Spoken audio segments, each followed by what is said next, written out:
Non mais là, qu'est-ce qu'on vient de voir? Ce mec est un grand malade et aujourd'hui il avait un message à faire passer. Déjà aujourd'hui, comme vous avez pu le voir, l'équipe de France a aligné cette composition. Avec encore un Ousmane Dembélé qui joue pas à son poste, va comprendre pourquoi. Raison pour laquelle d'ailleurs aujourd'hui il a été moyen et on peut pas l'en vouloir. Malgré ça, dans les efforts il a été présent mais il n'était pas dans de bonnes dispositions. Et pendant ce temps, on avait également un Kylian Mbappé qui sortait l'un des pires matchs de sa carrière. Que ça soit dans les ratés, les pertes de balles, combien de caviar Olysée l'a donné aujourd'hui? Il ratait tout. Aujourd'hui, on a clairement vu qu'en attaque, c'était le maillon faible. Cependant, Désiré Doué était le joueur le plus rémuant du match. C'est lui qui prenait le ballon et faisait des percées. Et en plus de ça, je l'ai trouvé très intéressant dans son association avec Théo Hernandez. Ça dédoublait, ça faisait des passes en profondeur. Vraiment, c'était pas mal. Avant de parler de Michael Olysée, défensivement, j'ai trouvé aussi que l'équipe de France a fait son match. Même si oui, encore une fois, malheureusement, ils encaissent un but. Ça fait le 5e match d'affilée. Comme il est dit là-haut, la France a encaissé au moins un but lors de ses 5 derniers matchs. Sa pire série depuis 2022. Depuis 2022, sans oublier qu'ils se sont fait taper par la Côte d'Ivoire lors du précédent match. Heureusement qu'aujourd'hui, l'équipe de France avait cet homme-là, les amis, Michael Olysée, le joueur le plus dangereux de l'équipe de France dans n'importe quelle position. Le gars aujourd'hui, il a claqué un triplé dans le plus grand des calmes, sans célébrer tant que ça. Premier but, après un magnifique travail de Désiré Doué. Son deuxième but vient d'un magnifique pétard en deuxième mi-temps vers la 48e minute. Mention spéciale à Malo Gusto qui, sur cette action, fait un magnifique travail sur le côté droit. Il laisse passer le ballon derrière lui pour ensuite créer l'occasion du but. Et le troisième but de Michael Olysée, vous le connaissez, vous savez comment il a marqué. Le gardien le savait, mais c'est quand même rentré. Devant la surface, côté droit, il a enroulé avec son pied gauche, c'est rentré. Je vous présente la régente d'Ariane Robben.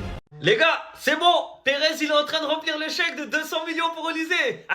On attendait tous Mbappé, on attendait tous Dembélé, mais l'équipe de France, c'est Olysée.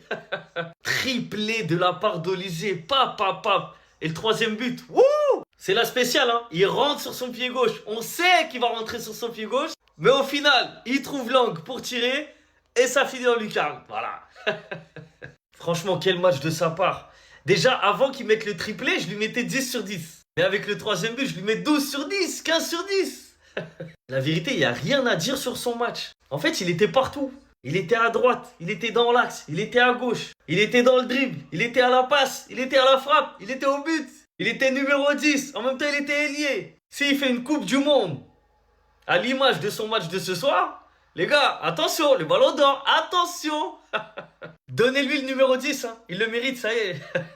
Non les gars, en vrai de vrai, certes c'est un match amical, certes en face c'est l'Irlande du Nord, donc on va pas s'enflammer, on va pas en faire des caisses. Mais en fait ce genre de joueurs ils sont tellement beaux à regarder jouer, au-delà du triplé, qu'on est obligé d'en parler et d'accentuer dessus. C'est un joueur là qui va faire tellement de bien à l'équipe de France et même au football de manière générale. C'est trop fort, c'est trop fort. Et face à un bloc archi bas de l'Irlande du Nord, bah c'est un des seuls qui a été à l'aise dans ce match-là. Dembélé, malheureusement, il a été transparent. Mbappé, contre-temps, toujours il joue à contre-temps. Tactiquement, il n'arrive pas. Désiré Doué, une superbe première mi-temps. Mais Olysée, il a fait tout un match entier magnifique. Donc j'espère qu'il sera comme ça à la Coupe du Monde. Parce que les gars, s'il est comme ça, on va se régaler. Robben! Robben! Nous avons le digne successeur de la spéciale d'Ariane Robben, Monsieur Michael Olysée.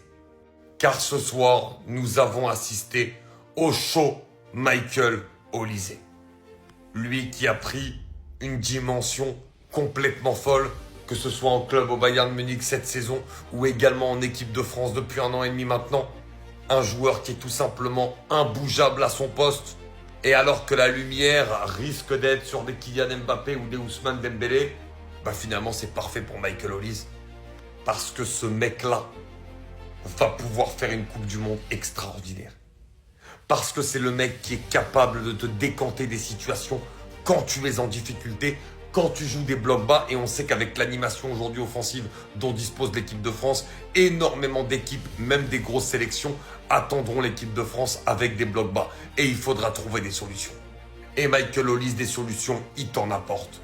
Que ce soit par l'intelligence de jeu, parce qu'il a un QI football au-dessus de la moyenne, que ce soit par ses déplacements, par sa vitesse de dribble, sa vitesse d'exécution, par sa passe. À un moment donné, il envoie une galette à Mbappé. Je pense que vous voyez de quelle passe je parle.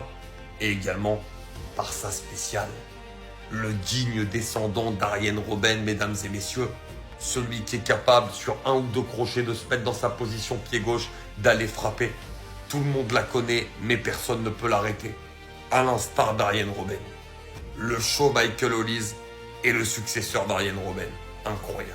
Je vous jure, aujourd'hui, Mbappé, il a joué comme un vendeur de brochettes. Parce que je peux pas comprendre comment un humain, normalement constitué, peut jouer comme un vaurien de grande lignée comme ça. Et il n'y a pas que lui, hein. Il y a Tchouaméni aussi. Tchouaméni, c'est un des plus grands vauriens qui m'a été donné de voir dans ma vie. En fait, il joue comme un impudique. C'est une dinguerie. C'est une folie de jouer comme ça. Les gars, si on me dit que Tchouaméni et Mbappé jouent au PSV Eindhoven, moi je le crois. Impossible que Tchouaméni ait été payé 100 millions par le Real Madrid. C'est pas possible. Il vaut rien, frère. Techniquement nul. C'est une brute épaisse. C'est tout ce qu'il sait faire. Mbappé, alors là, j'en parle pas. T'as pas honte? Genre, Olysée, il a mis un triplé aujourd'hui. T'as vu? Aujourd'hui, la France est... Vas-y, calme. Là, c'est l'Irlande du Nord. C'est des matchs de préparation. Vas-y, ok. Mais limite, on a l'impression que la France, ils ont même pas besoin de toi pour gagner des matchs. C'est une dinguerie. Dembélé aussi, un vaurien de grande lignée. Mais il est ballon d'or. Donc, les gens vont venir m'insulter. C'est une dinguerie. Ah, vas-y, au calme. Mbappé, moi je m'en fous. Ce ne sont que des matchs de préparation. Mais j'espère que le niveau que tu as montré ce soir, c'est pas ça que tu nous réserves au mondial. J'espère vraiment que c'est pas ça. Parce qu'il y en a, ils attendent juste ce petit truc. Toi-même, tu l'as dit dans ton interview. Le football est ingrat, malgré ce que tu as pu faire dans le passé, les gens ils oublient. Tout ce qu'ils jugent, c'est le présent. Et c'est une surprise pour personne, tout le monde sait que Mbappé va être énormément attendu durant ce mondial. Car les 2 fois où il a participé à cette compétition, il a fait du gras. Il est arrivé à chaque fois minimum en finale. Et surtout que cette saison, il a l'occasion d'être le meilleur buteur de l'histoire de la Coupe du Monde.